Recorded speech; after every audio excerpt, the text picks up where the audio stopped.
जय गुरु जी, शुक्राना गुरु जी, अनंतम अनंतम शुक्राना गुरु जी महाराज का। गुरु जी के चरण कमलों में मेरा कोटि कोटि प्रणाम।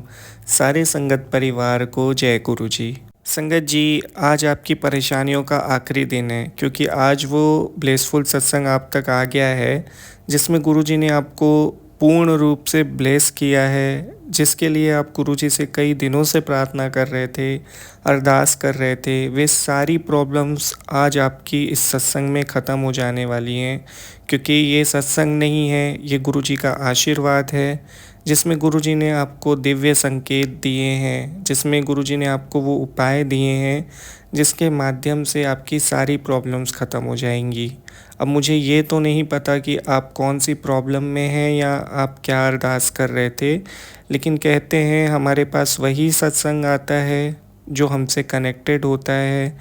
ऐसे ही नॉर्मल हमारी लाइफ में कुछ भी नहीं होता। गुरु जी संगत परिवार के काफ़ी सारे अनुभव सत्संग में साझा किए गए हैं कि किस तरह गुरु जी सत्संग के माध्यम से अपनी संगत के कितने सारे कष्टों को काट देते हैं। तो संगत जी, सत्संग का एक एक वर्ड आपके लिए ब्लेसिंग है।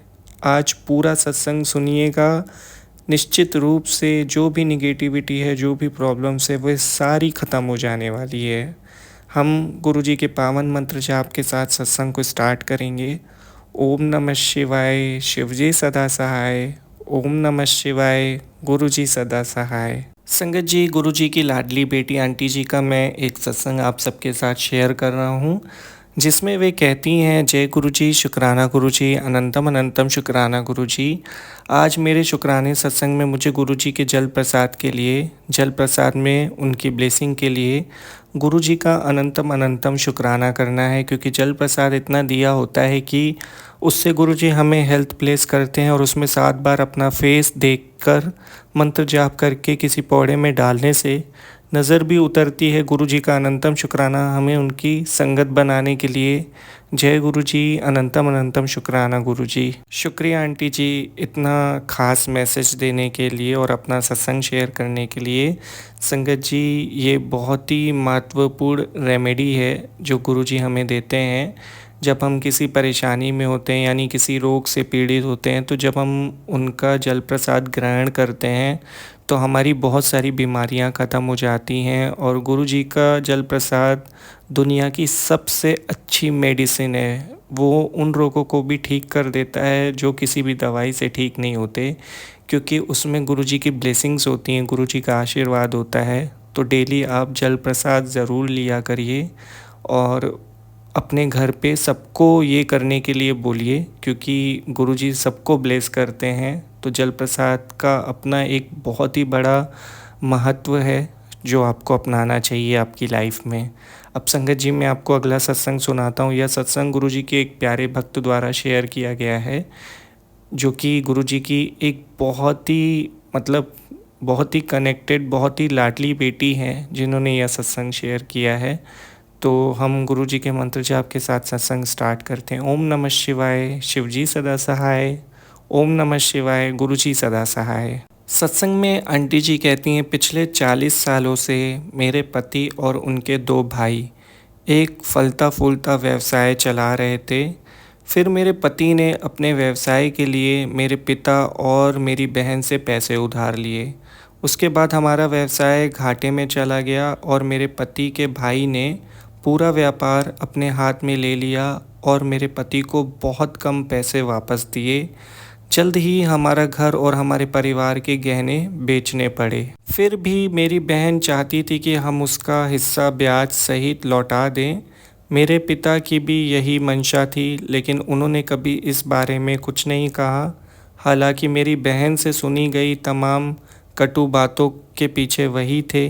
किसी ने भी मुझसे सहानुभूति नहीं दिखाई और मैंने कभी उनके सामने अपने दिल की बात नहीं खोली क्योंकि मैं देख सकती थी कि वे मेरी बात सुनने को तैयार नहीं थे। मैं कभी कभार अपने माता पिता से मिलने जाती रही, लेकिन वे अप्रत्यक्ष रूप से अपना पैसा वापस मांगते और मुझे बहुत दुख होता। वर्ष 2012 में मैं बड़े मंदिर गई और जल्द ही मैं और मेरे पति गुरु जी के भक्त बन गए उसी समय मेरी बड़ी बहन ब्रिटेन से आई और मेरे माता पिता से मिलना चाहती थी। उनके और मेरे भाई भाभी के साथ हमारे बिगड़े हुए संबंधों के कारण हम ऐसा नहीं कर सके। मेरे मामा के घर को आयोजन स्थल के रूप में चुना गया। बैठक में मामला चरम पर पहुंच गया। मेरे मामा, उनका परिवार और मेरी बहनें वहां मौजूद थी। उन्हें मेरी आर्थिक स्थिति और पारिवारिक मामलों के बारे में पता चला, जो मेरे माता पिता द्वारा बताई गई बातों से बिल्कुल अलग था। गुरुजी की शरण में आने के बाद यह एक वास्तविक चमत्कार था। कई वर्षों के बाद हम मामा जी के घर एकत्रित हुए थे और सभी समझ गए थे कि मैं अपने पति की आर्थिक स्थिति के बारे में झूठ नहीं बोल रही थी। मेरे परिवार के सदस्य मेरे पिता के व्यवहार से स्तब्ध थे। अब वे मेरे साथ हैं और मेरा नाम साफ हो गया है। वर्षों बाद मुझे राहत मिली है। बहुत बहुत धन्यवाद गुरुजी। शुक्रिया आंटी जी, आपने गुरुजी का इतना प्यारा सत्संग शेयर किया। अगर कोई गलती हो गई हो संगत परिवार से माफ़ी चाहूँगा सत्संग सुनाते वक्त। संगत जी, मेरी गुरुजी से यही प्रार्थना है कि जो भी संगत यह सत्संग सुन रही है और उनसे अगर ये सत्संग रिलेट कर रहा है, मतलब उनकी लाइफ में कोई ऐसी प्रॉब्लम चल रही है आर्थिक रूप से या कर्ज को लेके, कोई भी तरह की ऐसी पैसों को लेके कोई भी प्रॉब्लम है या घर में कोई मतभेद है, तो गुरुजी से मेरी बहुत ही दिल से प्रार्थना है कि वे आपके कष्ट को ख़त्म कर दे, जो भी प्रॉब्लम्स हैं उनको एकदम से ख़त्म कर दें और वे आपको ब्लेस करें ताकि आपकी लाइफ स्मूथ चल सके, आप टेंशन फ्री रहो और ज़्यादा नहीं तो कम से कम इतना हो कि आपकी रातों की नींद सही हो। क्योंकि मैं समझ सकता हूँ कि जिनको ये प्रॉब्लम होती है तो दिन भर दिमाग में एक टेंशन रहती है। तो गुरुजी से मेरी यही प्रार्थना है कि वे अपने संगत परिवार को बहुत सारा ब्लेस करें, बहुत सारा आशीर्वाद दें ताकि वे भी अपने जीवन को बहुत सरलता से जी पाएँ। और मुझे पूरा भरोसा है ये सत्संग सुनने के बाद ये मतलब सबको ये ब्लेसिंग मिलने वाली है और उनके ये प्रॉब्लम सारे ख़त्म हो जाएंगे, क्योंकि भरोसा ही सब कुछ होता है। अगर आपको पूरा भरोसा है तो आपकी प्रॉब्लम ज़रूर सॉल्व होगी। सही टाइमिंग गुरुजी चूज़ करेंगे, तो उन पे कभी भी अपना विश्वास मत खोइएगा। जय गुरुजी, शुक्राना गुरुजी। अब मैं आपको एक और बहुत ही ब्लेसफुल सत्संग सुनाने जा रहा हूँ। संगत जी, यह सत्संग गुरुजी की प्यारी बेटी द्वारा शेयर किया गया है, जिसमें उन्होंने अपनी आइडेंटिटी नहीं बताई है। तो हम गुरुजी के पावन मंत्र जाप के साथ सत्संग को स्टार्ट करते हैं। ओम नमः शिवाय, शिवजी सदा सहाय। ओम नमः शिवाय, गुरुजी सदा सहाय। संगत जी, आंटी जी कहती है, मैं पहली बार फरवरी 2018 में गुरुजी के पास आई। जब मैं अपने साथी के घर एक सत्संग में गई, मुझे गुरुजी के बारे में कुछ भी पता नहीं था, लेकिन यह एक अद्भुत अनुभव साबित हुआ। मैंने उस माहौल का आनंद लिया जो किसी गुरुद्वारे में होना जैसा था और मुझे शांति का अनुभव हुआ। मैं नियमित रूप से सत्संग में जाने लगी, जो हर महीने मेरे साथी के घर पर आयोजित होते थे। मुझे गुरुजी का एक लॉकेट और 2 स्वरूप मिले, जिनमें से एक मैं अपने बिस्तर के पास रखती थी। कभी कभी रातों को मुझे उस स्वरूप से गुलाबी सुगंध आती थी। उस समय तक मेरा गुरुजी से कोई खास जुड़ाव नहीं हुआ था, लेकिन मुझे उनसे जुड़ी हर चीज़ बहुत शांतिपूर्ण लगती थी। मेरे माता पिता भी ऐसा ही महसूस करते थे। जब मैं पहली बार अपने माता पिता के साथ बड़े मंदिर गई तो उन्हें माहौल बहुत पसंद आया और उन्होंने कहा कि सब कुछ कितना व्यवस्थित था। जल्द ही मैं और मेरा साथी हर सोमवार नियमित रूप से मंदिर जाने लगे। मुझे इन यात्राओं का बेसब्री से इंतज़ार रहने लगा और मुझे मंदिर जाना बहुत अच्छा लगता था। मेरे सारे नकारात्मक विचार मिट जाते और दुनिया की सारी समस्याएं उनके चरणों में समा जाती। मुझे हमेशा अपनी मानसिक स्थिति से जूझना मुश्किल लगता था। मैं बहुत ज़्यादा सोचने और नकारात्मक सोच रखने की आदी थी और यह मेरे दिमाग पर हावी हो गया था। मैं रोज़ रोती थी और रात को सोने में दिक्कत होती थी। मुझे समझ नहीं आ रहा था कि मुझ पर क्या हावी हो गया था और मैं जो भी करती मुझे कुछ भी खुशी नहीं देता था। मैं चिंतित, उदास, अपर्याप्त और असहाय महसूस करती थी। मैंने खुद पर से भरोसा छोड़ दिया था। एक दिन मैं गुरुजी के स्वरूप के सामने बैठी और उनसे प्रार्थना की, या तो मुझे ठीक कर दो या मुझे दुनिया से दूर ले जाओ। मेरे बेहद नकारात्मक नज़रिए का असर मेरे प्रियजनों पर पड़ने लगा। मेरे साथी और मैंने अपना रिश्ता तोड़ दिया क्योंकि वह भी परेशान होने लगा था। मेरे पैरों तले ज़मीन खिसक गई। मैं बहुत गुस्से में और आहत थी। मुझे लगा कि गुरुजी ने मुझे अपना अनुयायी नहीं माना और उस एकमात्र व्यक्ति को मुझसे छीन लिया जो मेरा सबसे बड़ा सहारा था। लेकिन यह एक महत्वपूर्ण मोड़ था। मैंने फैसला किया कि मैं बैठकर रोऊंगी नहीं और मुझे मानसिक रूप से बेहतर होना होगा। मैं अलग-थलग महसूस कर रही थी, लेकिन मुझे पता था कि गुरुजी मेरे साथ हैं। सबसे पहले मैंने उनसे नाराज़ होने के लिए माफ़ी माँगी। फिर मैंने गुरुजी के साथ अपना रिश्ता मजबूत करने की हर संभव कोशिश की। मैंने शब्द सुने, इंटरनेट पर सत्संग सुने और अमृत वेले में उठकर उनसे प्रार्थना की। मैं घंटों गुरुजी के स्वरूप से बातें करती रहती। कई बार सत्संग के ज़रिए मुझे गुरुजी से जवाब मिले, मुझे अपने साथी का सामना करने की आंतरिक शक्ति भी मिली। अगर गुरुजी न होते मैं ऐसा करने की हिम्मत कभी नहीं जुटा पाती। मुझे एहसास हुआ कि मेरे गुरु ने मुझे मुश्किल हालात में सिर्फ मुझे मजबूत बनाने के लिए ही डाला था। मैं अपने माता-पिता के साथ जितनी बार संभव हो पाता मंदिर जाती थी। मैं हमेशा गुरुजी से मार्गदर्शन और मुझे समझाने के लिए प्रार्थना करती थी कि मेरे साथ क्या हो रहा है, और उन्होंने ऐसा किया। मुझे ऐसे सपने आते थे जिनमें मैं और मेरा साथी मेल मिलाप करते हुए दिखाई देते थे। हर सपना किसी न किसी तरह गुरुजी से जुड़ा होता था। मैंने यह भी सपना देखा कि मैं और मेरा साथी मंदिर गए थे जहाँ पृष्ठभूमि में शब्द बज रहे थे। इन सपनों के सच होने की संभावनाएं कम थी क्योंकि मेरे और मेरे साथी के बीच बातचीत भी नहीं होती थी। फिर भी उन्होंने मुझे आश्वस्त किया कि गुरुजी मेरी समस्याओं के बारे में जानते हैं। अत्यधिक तनाव के कारण मेरी सेहत बिगड़ गई और मैं भोजन में आधी रोटी भी नहीं खा पाती थी। मेरा वज़न 5 किलो कम हो गया, लेकिन मैंने यह सुनिश्चित किया कि मैं हर बार मंदिर जाऊं और दिव्य लंगर ग्रहण करूं।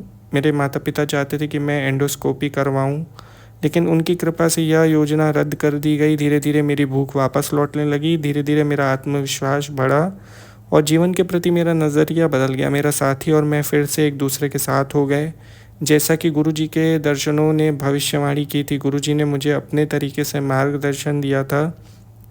अब हम दोनों साथ में मंदिर जाते हैं और मेरा हृदय उनके प्रति कृतज्ञता से भर जाता है। उन्होंने मुझे बहुत प्यार दिया है और मुझे कभी अकेला नहीं छोड़ा। जब कोई मेरे साथ नहीं था तब भी मेरे गुरु मेरे साथ थे। हर मुश्किल दौर में मेरा मार्गदर्शन करते रहे और मुझे कठिनाइयों का सामना करने की शक्ति देते रहे।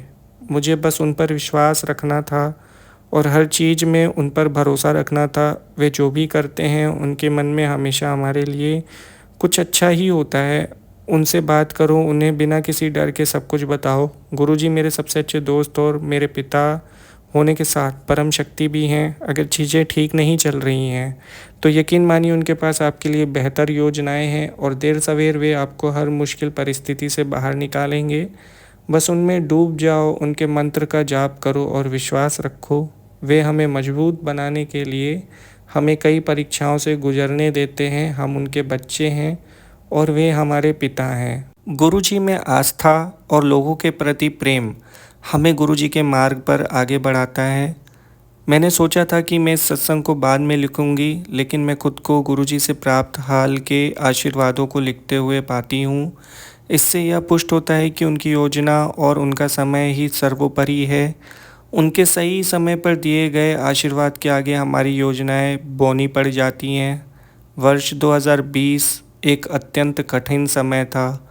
मेरी आस्था की बार बार परीक्षा हुई और मुझे यकीन नहीं है कि मैं उनकी एक भी परीक्षा में सफल हुई या नहीं, लेकिन वे स्वप्न दर्शन, संकेतों या सत्संगों के माध्यम से अपना सहयोग दिखाने में कभी असफल नहीं होते। जैसा कि श्री गुरु ग्रंथ साहिब में कहा गया है, सब कुछ अपने घर में है, बाहर कुछ नहीं है। जो बाहर खोजता है वह संदेह से भ्रमित होता है। यह कहावत आज बहुत सटीक बैठती है।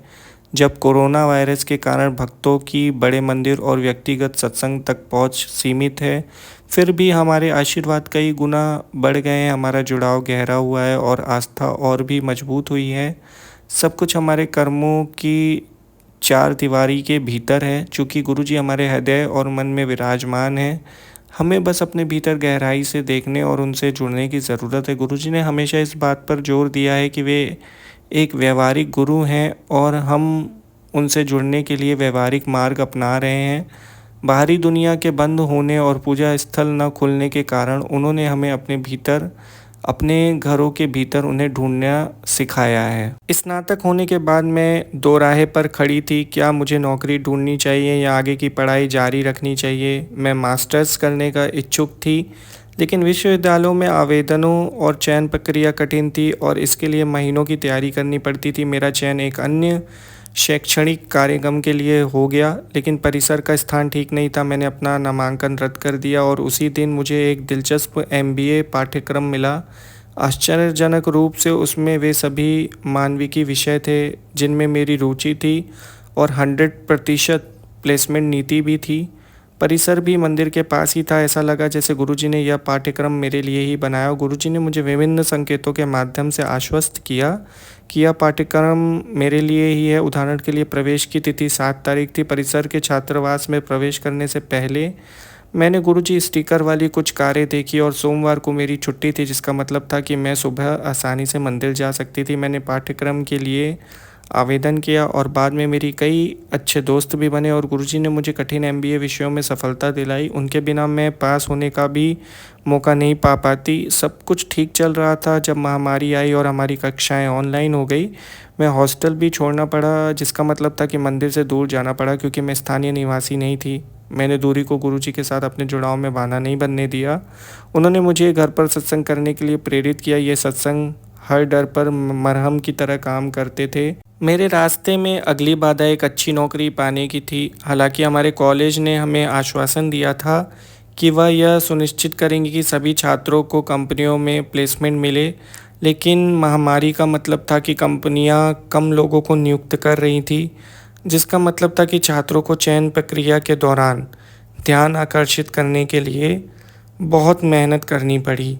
मुझे यकीन नहीं था कि मुझे अपनी मनचाही नौकरी वाली अच्छी कंपनी में नौकरी मिल पाएगी या नहीं। गुरुजी ने मेरी मदद की। मैं उनके स्वरूप के सामने साक्षात्कार की तैयारी करती थी, जिससे मेरा आत्मविश्वास बढ़ता था। साक्षात्कार के दौरान मैं उनके स्वरूप को अपने पास रखती और बस उनके प्रति समर्पित हो जाती। मुझे पता था कि वे मुझे उस जगह ले जाएंगे जो मेरे लिए सबसे उपयुक्त है। प्लेसमेंट प्रक्रिया बहुत तनावपूर्ण थी, लेकिन उनकी उपस्थिति ने मुझे आश्वस्त किया कि वे मेरा ध्यान रखेंगे और उन्होंने किया भी। एक कंपनी ने मेरी रुचि दिखाई। एक कठिन लिखित परीक्षा और साक्षात्कार के बाद जहां मैं लड़खड़ा गई, मुझे प्रवेश पाने का भरोसा नहीं था, लेकिन मैं सफल रही। मुझे लगा कि मैं इसके लायक नहीं थी, लेकिन गुरुजी ने मेरी मदद की। मैं एक नया छात्र थी और शुरुआत करने के लिए उत्साहित थी। नौकरी शुरू करने के कुछ हफ्ते बाद लंबे काम के घंटे और भारी दबाव ने मुझे परेशान कर दिया। मेरी भूमिका में आंकड़ों की विश्लेषण से निपटना शामिल था, जिससे मुझे सख्त नफरत थी। मैं खुद को बेमेल महसूस करने लगी। कुछ महीनों बाद मैं आगे नहीं बढ़ना चाहती थी। मैंने अपने दोस्तों और परिवार से बात की और नौकरी छोड़ने का मन बना लिया। हालांकि मैं अपनी आर्थिक आज़ादी को महत्व देती थी और मेरे पास पर्याप्त कार्य अनुभव भी नहीं था। मैंने एक बड़ा कदम उठाया और अपना भविष्य गुरुजी के हाथों में सौंप दिया। मैं अपना 1 हफ्ते का नोटिस पीरियड पूरा कर रही थी जब एक दिन की छुट्टी के दौरान मैंने इंटरनेट पर ऐसे कई सत्संग पढ़े जिनमें भक्तों को काम पर ऐसी ही परिस्थितियों का सामना करना पड़ा। एक सत्संग ने मुझे खास तौर पर प्रभावित किया। उस भक्त को अपनी वर्तमान नौकरी पसंद नहीं थी और इस्तीफा देने के कुछ दिनों बाद उसे एक ऐसा पद मिल गया जिसमें उसकी रुचि थी। मुझे पता था कि गुरुजी मुझे यही रास्ता दिखा रहे हैं और मुझे विश्वास हो गया कि गुरुजी के मन में मेरे लिए कोई योजना है। मैं सोमवार को अपने HR अधिकारी से बात कर रही थी, तभी उन्होंने मुझे उस कंपनी के में एक और पद का प्रस्ताव दिया। यह नया पद ऐसा था जिसके लिए मैं हमेशा से उत्सुक थी, लेकिन मुझे कभी मौका नहीं मिला था। मानव संसाधन विभाग ने बताया कि वेतन पहले से कम होगा।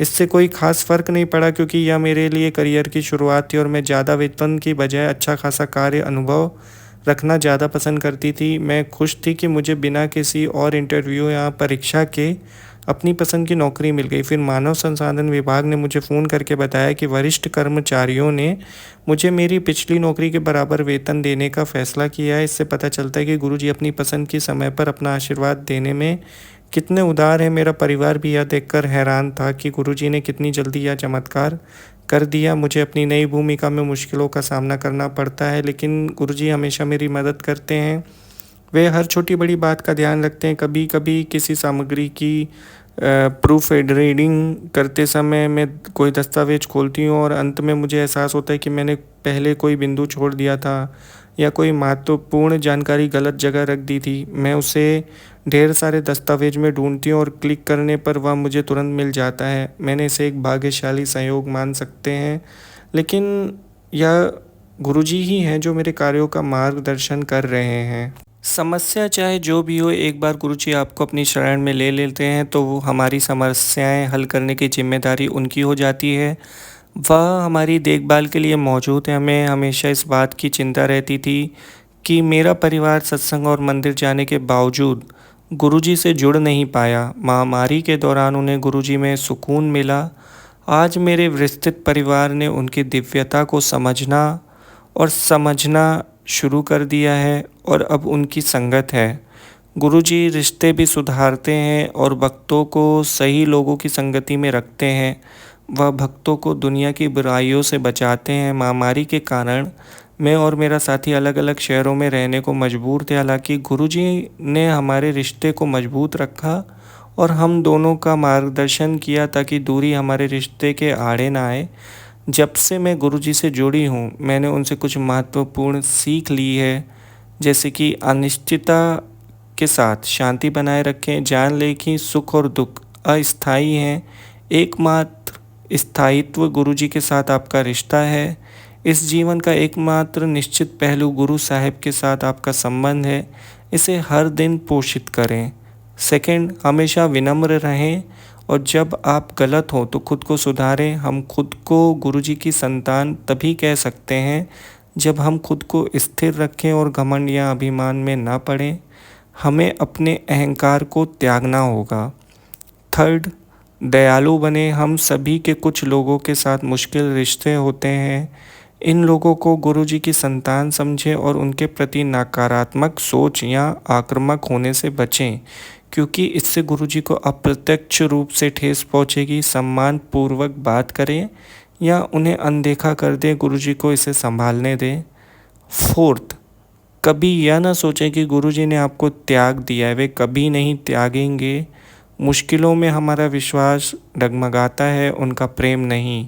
मैं भी ऐसा महसूस करने की दोषी हूँ, लेकिन जब भी आप ऐसा करें तो अपने विश्वास को और भी मजबूत करें। जब कोई पौधा सूखने वाला होता है तो हम उसकी देखभाल और उसे स्वस्थ रखने के लिए अतिरिक्त प्रयास करते हैं। इसी तरह गुरुजी के साथ अपने रिश्ते में भी अतिरिक्त प्रयास करें। वे आपको ऐसे काम करने का साहस देंगे जिनकी आप कल्पना भी नहीं कर सकते थे। आप कर सकते हैं, बस उन्हें हमेशा अपने दिल में रखें और पूरे दिल से उनसे प्यार करें। जो भी आपके रास्ते में आए उसे स्वीकार करें और बाकी सब गुरुजी पर छोड़ दें। अगर आप भ्रमित महसूस कर रहे हैं तो हमेशा गुणवाणी सुने। आपको शब्दों में अपने लिए एक संदेश मिलेगा। याद रखें कि इसे गुरु की बानी इसलिए कहा जाता है। यह गुरु साहब का हमारे लिए संदेश है।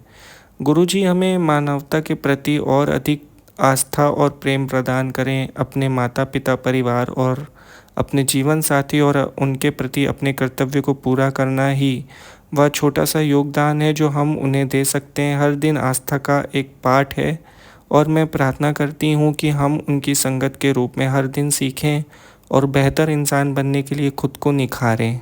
मार्ग पर प्रकाश संबंध विकसित करें, संदेह से बचें और विश्वास रखें। यदि 100 चंद्रमा उदय हो जाएं और 1000 सूर्य भी निकल आएं तो भी गुरु के बिना घोर अंधेरा ही रहेगा। गुरु अंगद देव जी।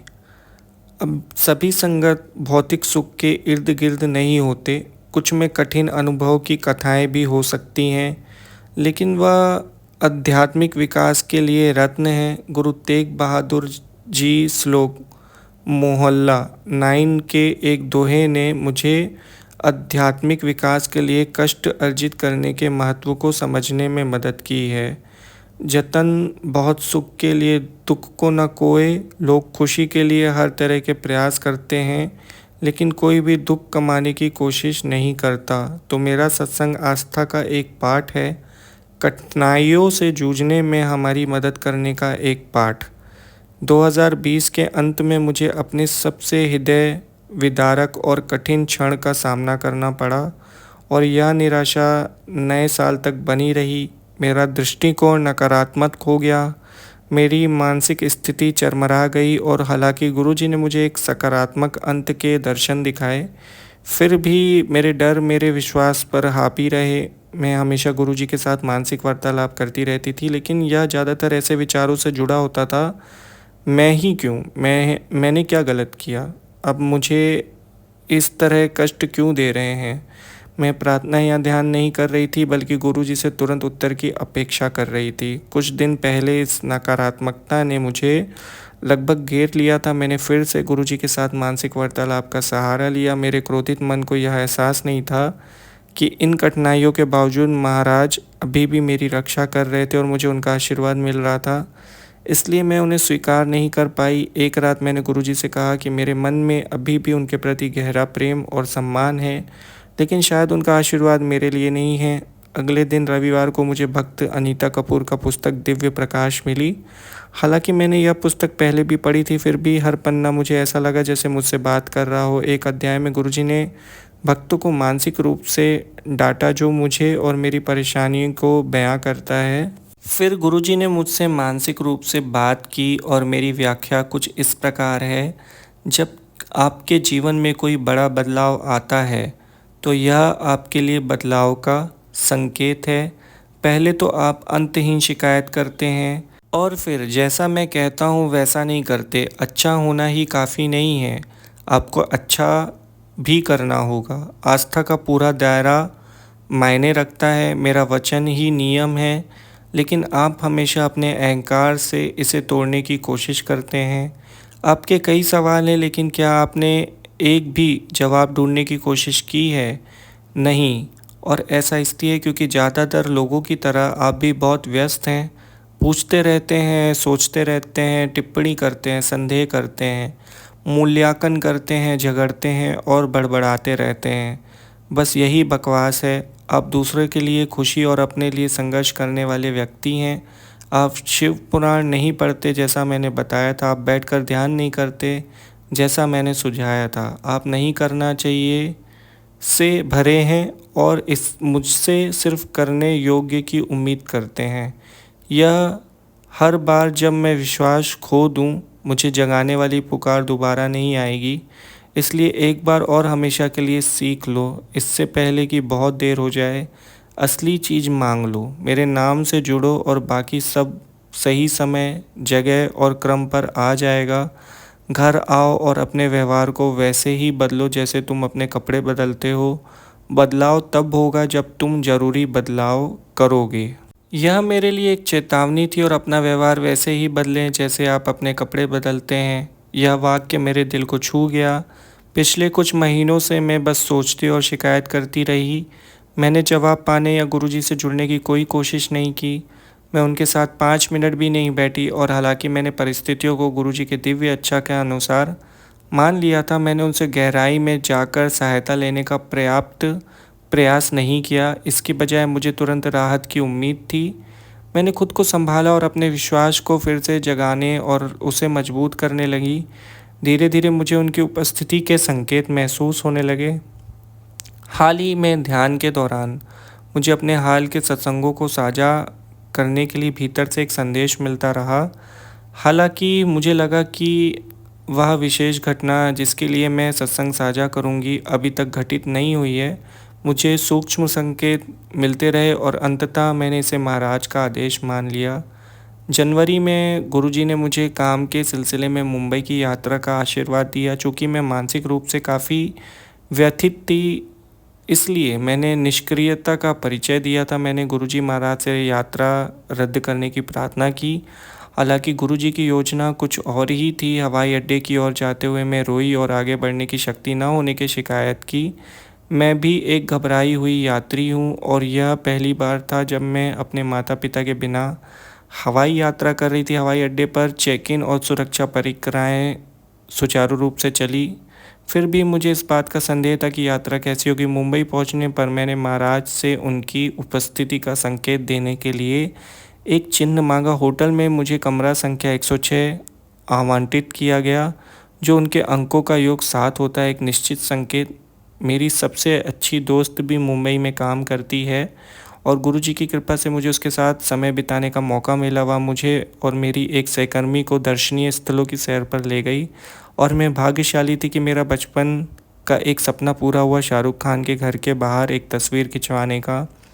इन छोटे छोटे पलों ने मुझे कृतज्ञता से भर दिया और मैं सचमुच खुश थी और मुझे अपनी हंसी या मुस्कुराहट का दिखावा नहीं करना पड़ा। गुरुजी ने सुनिश्चित किया कि मैं पूरे समय अच्छा समय बिताऊं।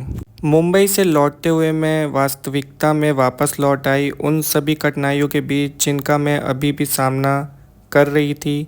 अनीता कुमारी की किताब पढ़ने के बाद मैंने अपना नज़रिया बदलने का वादा किया था, लेकिन हफ्ते के पहले दिन मेट्रो से काम पर जाते हुए मैंने महाराज से कहा कि मुझ में दफ्तर के काम से निपटने की ताकत नहीं है और मैं आज का दिन उनके भरोसे छोड़ दूंगी, चाहे वे कुछ भी तय करें। दफ्तर में काम के बोझ ने मुझे तोड़ दिया। मेरे मैनेजर ने मुझे घर वापस जाने के कुछ समय आराम करने का सुझाव दिया।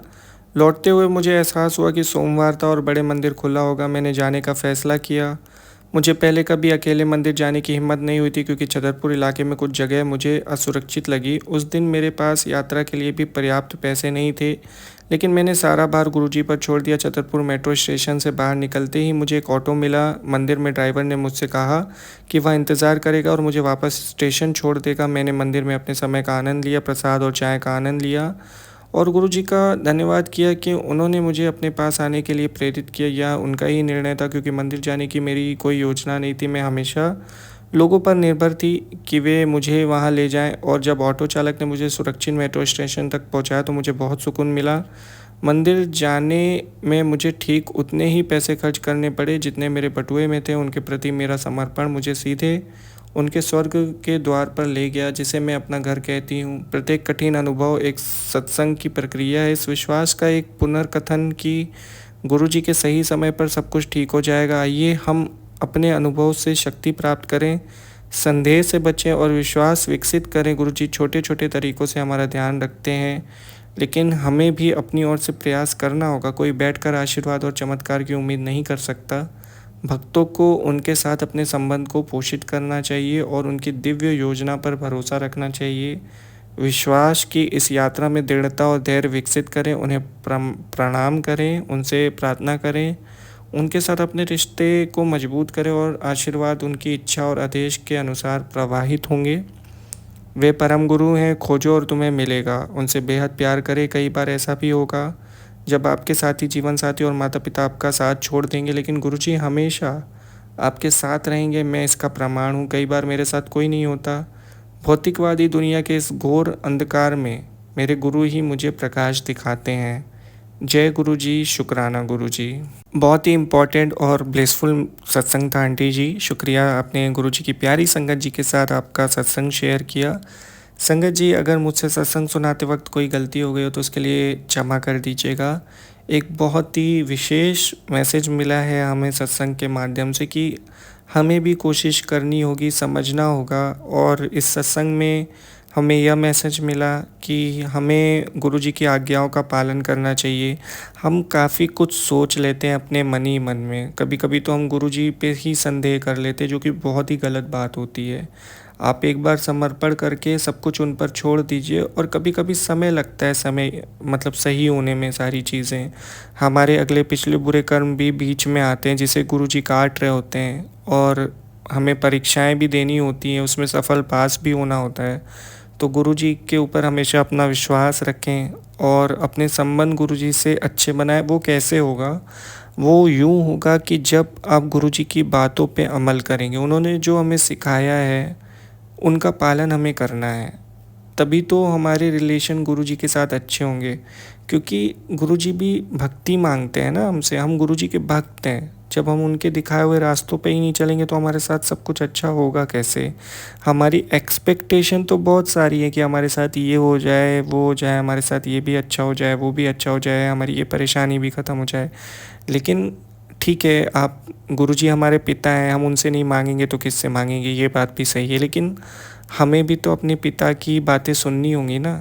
जैसे हमारे घर पे हमारे बड़े हमें डांट देते हैं या कुछ बोलते तो हम मानते हैं, तो हमें भी गुरुजी की बातें माननी होगी।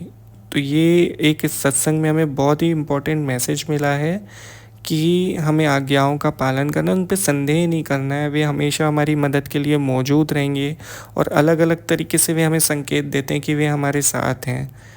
तो आज आप ये सत्संग सुन रहे हैं, गुरुजी ने आपको ख़ास तौर पे ब्लेस किया है और गुरुजी की इस ब्लेसिंग को अपने तक नहीं रखें, गुरुजी के प्रिय भक्तों तक शेयर करें और अपने सत्संग को भी सुनाएं। आपके साथ जो भी घटित हो रहा है या जो भी आपका सत्संग है, अनुभव है, उसे गुरुजी के चैनल पे ज़रूर शेयर करें। मैंने डिस्क्रिप्शन में मेल आईडी दी हुई है, वहाँ लिख कर भेजिए, हम उसे ज़रूर शेयर करेंगे। और ऐसे ही गुरुजी के प्यारे प्यारे सत्संग सुनने के लिए गुरुजी के चैनल को सब्सक्राइब करके बेल आइकॉन नोटिफिकेशन को ऑन कर दीजिए ताकि आपको अपडेट्स मिलते रहें। जय गुरुजी, शुक्राना गुरुजी, ओम नमः शिवाय। शिवजी सदा सहाय। ओम नमः शिवाय। गुरुजी सदा सहाय।